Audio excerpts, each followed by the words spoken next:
What is up, everyone? Welcome back to my YouTube channel. Today we'll be reacting to the 2025 Australian Grand Prix comedy review. You guys know I love reacting to these comedy reviews from this channel, and there was a lot to unpack from the Australian Grand Prix.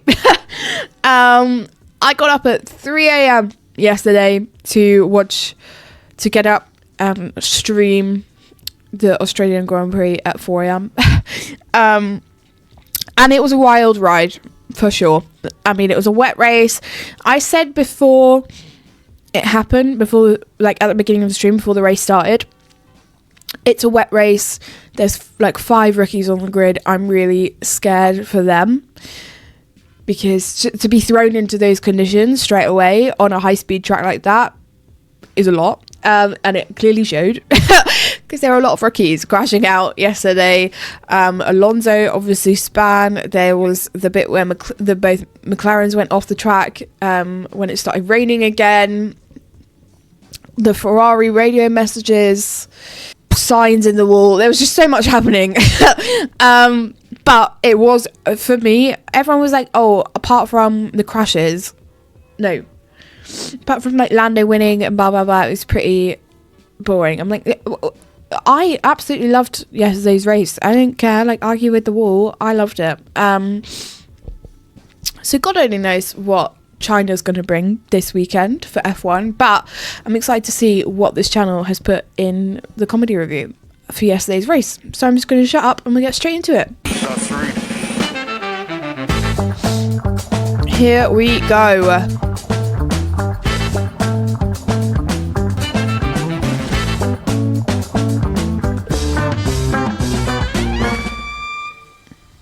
Hey there guys, I'm Will and welcome to the Comedy Review, the show that finally lets RPM escape the basement. Yeah, it wasn't by choice, I assure you. It's also the show where we talk about things that happen in motorsport. Things like this. F1 Academy officially kicks off in Bahrain, Carlos Sainz has a wank, and Yuki Tsunoda identifies as f***ing weird. I'm good at smelling something. Great. What the fuck? A fair bit to get into then, and we start here. That is the jump scare for sure.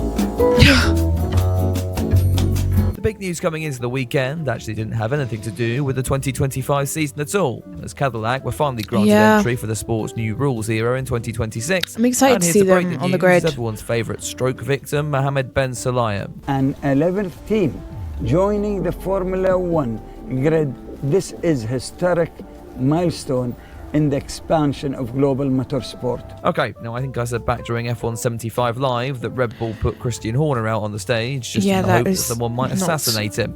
Nice to see the FIA going one step further on this one and literally putting their president in the car that JFK I'll never forget all the boos. Anyway, at least he's just delivering the good news that were heard when Christian Horner started speaking at the O2. of expanding the grid and bringing new talent to our sport, but I faced opposition, a big opposition.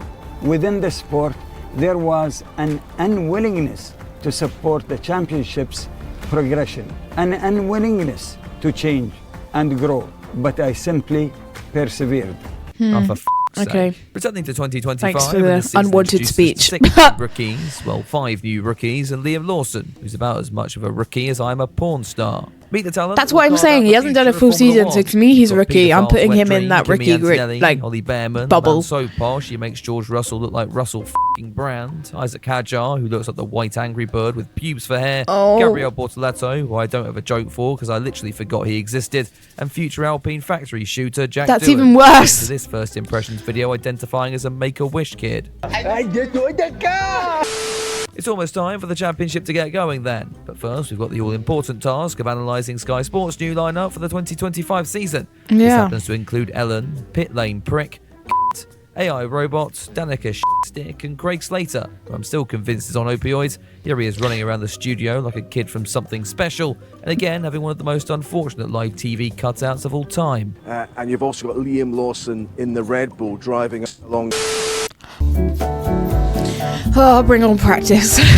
Already so much has happened. Let's get into free practice, which was still a glorified wank fest if you like the colour red. It's probably no surprise to hear that all cameras were pointed directly at Lewis Hamilton, though that might also have had something to do with the fact that he said he loves children earlier this week. We got to watch as the Briton got to leave the garage. I remember everyone saying after practice for Ferrari, this is our year. In an official session, boy, does that change. Then crossed this white line for the first time in an official session as a Ferrari driver. Then finished 12th for the first time as a Ferrari driver. Great. Ollie Behrman takes over from Kevin Magnussen this year at Haas, the rookie hopeful, treating practice like all of us on the F1 game. I felt so bad for Ollie, his car was just shit. Center now, half spinning the car, hitting pause, then retiring for the rest of Friday's activities, while gleefully watching the AI attempt to save your clusterfuck of a situation. This was worth staying up for, wasn't it? Should we check in on George Russell? Actually, let's not.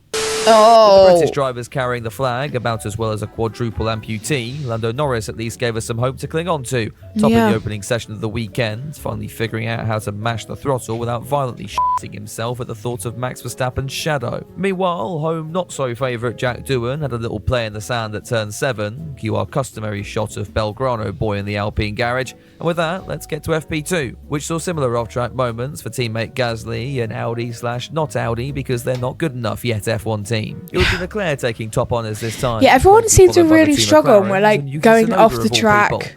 Even before the race, like in qualifying, they were all like running over the curbs and stuff. Was surprisingly happy about that headline, given it detracted from the fact that he was down in 17th. The Kiwi hasn't had the easiest of starts to Red Bull. Even his social media admin seems to hate him. Lando Norris demanded justice for Sergio Perez by paying tribute to the Mexican and forgetting the second Red Bull existed on his way out of the pits.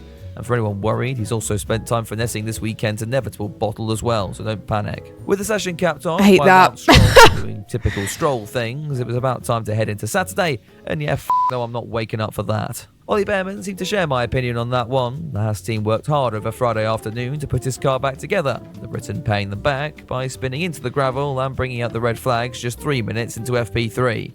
Welcome back, Nikita Mazepin. The applause was also curtailed due to his car contracting Perez. Ollie Behrman is the one rookie that I want to do well as well, and so after seeing that he had such a shit weekend, I'm like, naughty boy. It would be a third different driver on the top by the end. Oscar Piastri making the home fans proud, though the Aussie wasn't necessarily the most popular man in the paddock, at least according to our ex-Bell End of the Week. We do seem to cover a lot of McLaren fans in this segment. Perhaps it's bad luck, or perhaps they're so dense like can't get into the room and help them see their f***ing keyboards. I know I covered them last week as well, but this post has the most nominations I think I've ever seen, so here we go. This is Mr. Gambit. Gambit is in an act or remark that is calculated to gain an advantage, presumably referring to the risk his parents took with inbreeding. Commenting under a since deleted McLaren post picturing Oscar Piastri and Lando Norris, Mr. Gangbang here replies, "Why is Oscar in front? Is he your number one? Papaya rules?" I think there's one comment that sums up my response That is way aptly. too much. Do you have the thinking skills of a dead rabbit? Other users were quick to be a tad more blunt than this one. After a few hours, McLaren, for whatever reason, decided to take this post down, leading to poor Mr. Gambit here to think he was special enough to have caused it. Well, granted, he's a little bit special. That is but so... then the tide started to change. I wanted to say something, but I'm not going to say it. I wish he would, I swear. But he'll not, because they'll start preaching to him like that did Lando with, if you'll be a champion, you'll need Oscar and you'd need the team. Sorry, I feel like I've just induced a stroke just reading that. Yeah, These that Norris is fans are something very else, bad grammar. Said the Piastri lot don't seem to be much better either. Really, someone whose Twitter cover photo begs you to follow them hardly deserves the time of day. I appreciate how ironic that sounds coming from someone who promotes his Patreon at the end of every video and asks you to always subscribe, but moving swiftly on, if you'd like to nominate the next I'm like, no comment. Tag on screen, tag me on the platform, or join our Discord server. Anyway, about time we get into qualifying. Oh look, post I can relate to. Helmut Marko caught some criticism earlier this week when he referred to Gabriel Bortoleto as, quote, a B-grade driver and predicted Jack Doohan to only see out half the season. Guess it must have been pretty awkward then when both drivers outqualified his personal toy Lawson, one of the big shocks eliminated from the first part of qualifying. That made me laugh so hard, it was trending on Twitter. So this wasn't helped by the Italian Bortoleto was a B driver after he outqualified them for most of the session. Still, could always be worse. You could be Ollie Behrman, whose car couldn't deal with his for any longer and allowed its gearbox to kill itself, preventing the Briton from even leaving the garage. With Ocon and Hulkenberg completing the drop zone, we moved on to Q2. Blessed in trouble after realising he didn't have the pace to remain in the top 10 and deciding just to ruin everyone else's lap instead. Bortoleto was unlikely to challenge the Ferraris, though made sure of that by projectile shitting himself all over the first sector. Yeah. He therefore joined Doohan, Hadjar and the two jump scare recycling moment bins for sure. as the final 10 prepared for the shootout for pole. It all looked to be the McLaren shot to this Q3 point, was quite so the exciting battle would though. start to manifest itself Like the when final Piastri laps that everyone mutilated did. the final sector and Norris had his lap time deleted. Leclerc, Russell and Verstappen were all able to go quicker as the initial Q3 runs went ahead, leaving Team Papaya with everything to do in the dying moments of the session. They'd rise to the occasion though, Piastri taking provisional pole back by half a second. Yeah, and the being cheers usurped by after Norris. Verstappen and Oscar Russell got failed pole, to challenge, only to while be Alex Albon shocked the world overtaken by outqualifying both Lando. Ferraris in 6th. We all thought that was it. The cameras were pointing at Zach Brown assaulting his pit wall, only we'd managed to forget all about Yuki Tsunoda, who took his RB up to 5th in the biggest metaphorical you to WhatsApp man and the Red Bull team. With rain Was forecast very for Sunday, impressive. though, all this could change, and as we watched the F3 drivers pinball off the walls in the morning, we were likely set up for a cracker. It was actually Formula 2 before that though, and if you stayed they up for that in didn't. the UK... It got cancelled. Yeah. no, I did as well, and I want to kill myself. Oh. Not the Mario Kart music in the background. We had drama before the lights even went out. Isaac Hadjar showing he'd spent the off-season studying at the Lance Stroll School of Formation Laps, spinning it in the Turn 2 barriers, and in doing so managing to achieve a shorter first career Grand Prix than the GOAT over here, which I'll be honest I didn't even think was humanly possible. As the Frenchman went to play peekaboo with the F1 TV cameras, we were getting ready for the actual start of the race. Norris getting off the line well, which has to be one of the first times I've said those words in the comedy review. There was less celebration in the Piastri camp, as the homeboy was swallowed up by Verstappen, and if things couldn't get any worse for the Australian crowd, it was also delight for Flavio Briatore, who got his first piece of evidence in the Jack Doohan saga. We didn't get any team radio broadcast for this one, but I'm assuming... I felt so bad for him, especially after like the rumours of a 5-race contract and that Franco might replace him. When he had such a shit weekend, I was like, oh no. Sorry, I think that might have come from the Williams pit wall. Carlos blamed this on a, quote, massive torque surge, which I'm not going to lie, stinks of utter bollocks. We should probably check in on Hadjar, shouldn't we? Oh, there he is. Anyway, at this rate, we'd have every car on the barrier by the end of lap 10. Despite this, F1 attempted to resume running, Norris leading the way from Verstappen as we finally completed the lap under green. Kimi Antonelli was playing catch-up from the back of the pack, the Italian making a nice move on. Yeah, Antonelli was like a silent creeper the whole race. He wanted to do it again. I wanted him to get driver of the day, and then he didn't. Monegas complaining of a potential leakage in the car and water sloshing around beneath his seat. Thankfully, his race engineer was on hand with the insightful comment of, quote, must be the water. Yeah, you know, sometimes the comedy review just writes itself. Again, the Ferrari radio messages were just hitting different. As we learned his grasp of the Italian language didn't yet extend to shut the f*** up and let me drive the f***ing car. Meanwhile, Norris had checked out, and now Piastri wants to regain that McLaren 1-2. He'd have to make it past Max Verstappen to achieve that, however, a feat he achieved quite easily when the reigning world champion just forgot what way the circuit went. That put the pair of papaya cars together, and now Piastri was hunting for that coveted home victory. He was told normal rules of engagement applied, which, as it turned out, meant you're absolutely free to race until you get within half a second, at which point you must hold position. This made the race rather boring for a bit, until Lance Stroll had his latest accident. It's like they were worried of making the same mistakes again, that's Alonso, like they did last year. With another of the rookies So they out told there, him to it was hold a perfect position. time to box for slicks. With nothing going on, why don't we check in on Isaac Hadjar? Oh, look, he's found a Marshall to play with now. We go racing once again on lap 42, but now we had threats of more rain. I do feel a little bit bad for him. It was class 3, which is apparently not very good. The incoming rain was evident when we saw the pair of McLarens navigating the final sector like a drunk at F1 arcade. Norris just about keeping it together as Piastri continued the tradition of Aussies being shit at their home race by spinning off onto the grass. Not the curse. On the bright side, he's at least holding position now. Upon saying this, Lando pulled the biggest no in existence and boxed back onto the Inters. Verstappen meanwhile stayed out, his honorary teammate Yuki Tsunoda inheriting second place. That reminded us that Liam Lawson still existed, well, at least for now. The Kiwi had pulled a Hadjar down at turn 2 and was out of the running. At least this should make Isaac I feel can a just little see bit him better. getting replaced Never mind, early I on. don't think he's seen it. While all this was going on, Team Like when they had Gasly and Albon in Red Bull and then they kicked them out. Leclerc. Well, until they realised it was only because the Monegasque had utterly f***ed it, and Bortoletto was also in the wall, so Bernd Maylander's services were required yet again. Max had bailed on the dry tyres as well by this stage, but a few were still chanting it at the front. This included the pair of Ferraris, who now had a double podium in the bag, or never mind, they're throwing that away for some reason. So with Hamilton getting his first taste of the circus, the rain had f***ed off again, and we had a 5-lap shootout for the win.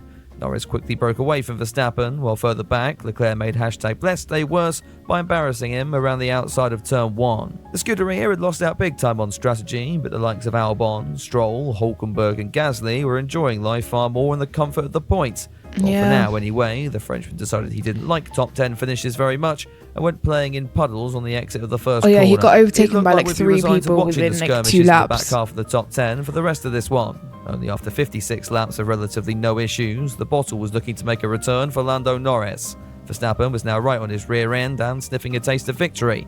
That gave us a nail-biting final 2 laps, but in scenes of great character development for the Briton, he held on to take the opening Grand Prix of the year. Yeah, it was very exciting to see that. The Drivers' Championship, obviously. Oh, and to round out the podium was George Russell. He just seemed to spawn in P3. Everyone's like, yeah, he's leading the championship. I'm like, we've only had one race. No idea. Calm down. At half distance, I thought this race was going to redefine anti-climax, but actually it really delivered. So, in a new super imaginative segment of the comedy review, I'm going to start ranking the Grand Prix across the 2025 season and give this one a solid 9 out of 10. We had action throughout, and were treated to a spectacle in the end, and if this is anything to go by, I think it's I did say at the beginning of the video, I found it very exciting, so I can't disagree with that rating. He's done with Daddy Bless now. We should give a few shout-outs as well at the end of this one. Fair play to Antonelli for a solid P5 on debut, Fraudbon for somehow ending up in 4th, Hulkenberg for dragging his radioactive piece of shit into P7, and Stroll for coming home 6th. Can't wait to see his Twitter fan club try to use this as evidence now that he still deserves his seat in Formula 1. Also, let's take a quick moment to give the fingers to the FIA for letting me record that bit just before reversing an Antonelli penalty and making it completely wrong. Well, I feel like saying that the race was chaotic would be an extreme understatement. So many things happened there. That video was really good. I did really enjoy it. I remember all the people that crashed and or like span out and then had to get going again, but I just couldn't. And then watching that video, you didn't realize how many people actually spun and like crashed, even though it only happened yesterday. There were so many, you just couldn't keep track. So yeah, but I agree with his rating there that he gave the race a 9 out of 10. I did say at the beginning of the video, I really enjoyed the race and it gave us a lot of action, stuff that you hope for in a race. Like there were some good battles, like the battle between Lando and Max at the end. Max kept getting closer and we had like a 3-lap shootout. That was exciting. To see, you know, Antonelli move up the grid and get 4th was amazing. I loved that. I wanted him to get driver of the day. So yeah, on to China. And then I think the one after that is Japan, and that's on at like 7 a.m. as well. And then we move into some late races. And then it's all like European time, which is great for me. So yeah, I really enjoyed that video. Thank you to the people who requested this video. And with that being said, if you have any other videos that you'd like me to react to, drop them in the comments. I'm working my way through everybody's suggestions at the moment. If you did want to check out any of my other socials or become a Patreon member and get early access to videos like this or top priority over your suggestions, then you can do all of that down below. But I hope you enjoyed today's reaction and I will catch you next time for the next one. Bye!